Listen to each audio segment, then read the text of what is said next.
बिहार और पूर्वी उत्तर प्रदेश के लोग इसको मनाते हैं, भाई करते हैं। चक्कर क्या है, बिहार हमारा अशोक के समय का साइंटिफिक कैपिटल है इंडिया की, पाटलिपुत्र। तो उन्होंने उस समय की उस रिसर्च को आज तक परंपरा के रूप में कंटिन्यू किया।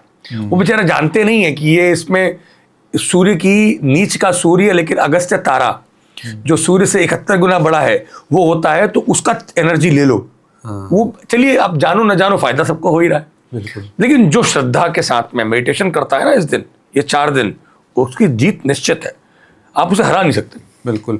ये खान पान का भी थोड़ा समझ ले, अक्टूबर नवंबर जो ये वाला मंथ होता है, इसमें शरीर में क्या किस तरह का दोष आता है? मिठाइयाँ बहुत सुंदर प्रश्न। देखिए, ये जो कार्तिक मास है इसको कहते हैं शरद ऋतु जी।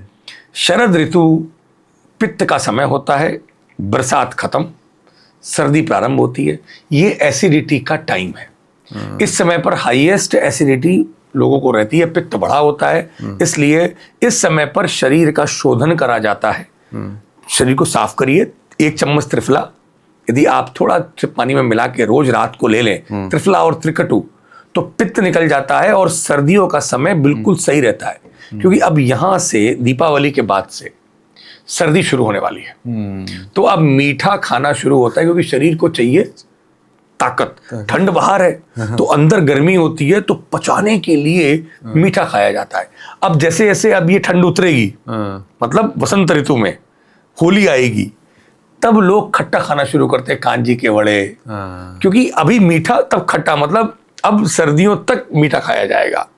गुजिया, ये सब बर्फियां, सब चीजें चलेंगी। हमारी परंपरा और त्योहार इतना, मतलब आपके शरीर और उसके विज्ञान की पित्त बढ़ जाता है ना। अभी सर्दियों में वात बढ़ने वाला है, और उन्होंने आयुर्वेद में उस समय पर कहा है, जब पित्त बढ़े कार्तिक में, शरद ऋतु में, इस अक्टूबर नवंबर में, तो विरेचन कराइए। अच्छा। पेट साफ करिए। साल में हर व्यक्ति को इस समय पर एक विरेचन घर में ही करा लो, कहीं तुम वैद्य के पास न जा पाओ तो कोई बात नहीं, उससे बिल्कुल शरीर एकदम पूरी साल साफ रहेगा, सब एसिड निकल जाएगा। You will feel very good during winter. Otherwise, highest cholesterol जमा विंटर में ही होता है, क्योंकि खान पान थोड़ा कचौड़ी वाला, थोड़ा सा घी दूध का हो जाता है।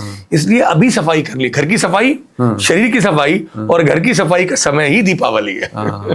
दीपावली के दिन में जैसे दीपक जलाना और भी जो पूजा की सामग्री होती है, उसमें जो धूम्र होता है, धुआं होता है, लेकिन आजकल तो खैर पटाखे वटाखे और इस तरह से पोल्यूशन हो जाता है, वो तो सरकार के लिए भी समस्या है और हमारे जीवन पे तो खतरा है। इनका क्या महत्व है अगर मैं दीप जलाने की बात को करूं? देखिए, दीपदान, जैसा मैंने बताया जी, कार्तिक में दीपदान करने से हमारे जीवन में जितना भी अंधकार है वह खत्म होता है, ऐसा शास्त्र कहता है।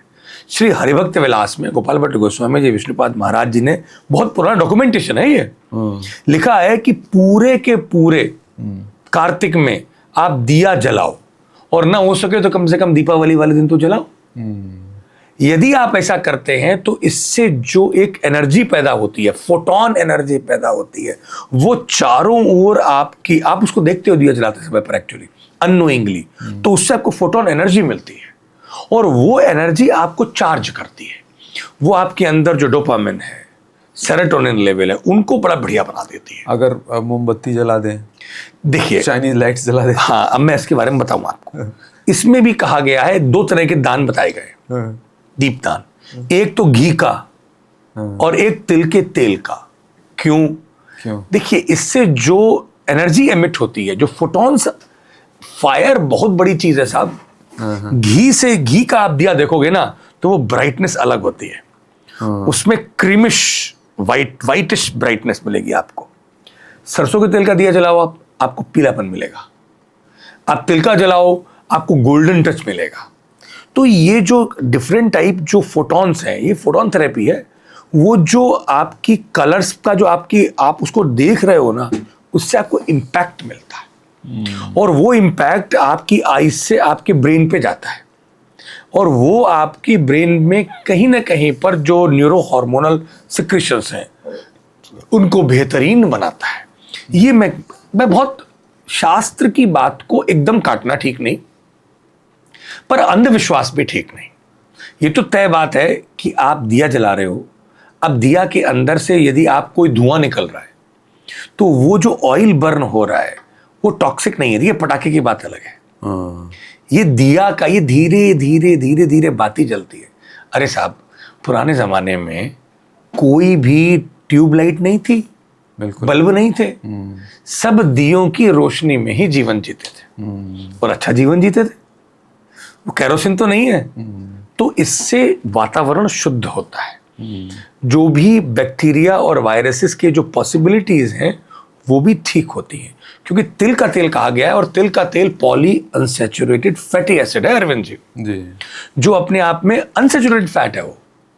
लेकिन जो घी का दिया है उसकी बजाय तिल के दिए के लिए ज्यादा कहा गया। पर इस समय पर जब दीपावली है उस समय पर दोनों दिए जलाए जाते हैं। बहुत बढ़िया सर, ये आप ही बता सकते हैं इस अंतर्दृष्टि के साथ। तो बस आप भी इसी सोच के साथ इन सारी चीज़ों को ध्यान में रखते हुए त्यौहार मनाइए। जलाओ दिए पर रहे ध्यान, इतना अंधेरा कहीं धरा पर रह न जाए। बहुत बहुत शुक्रिया। Thank you.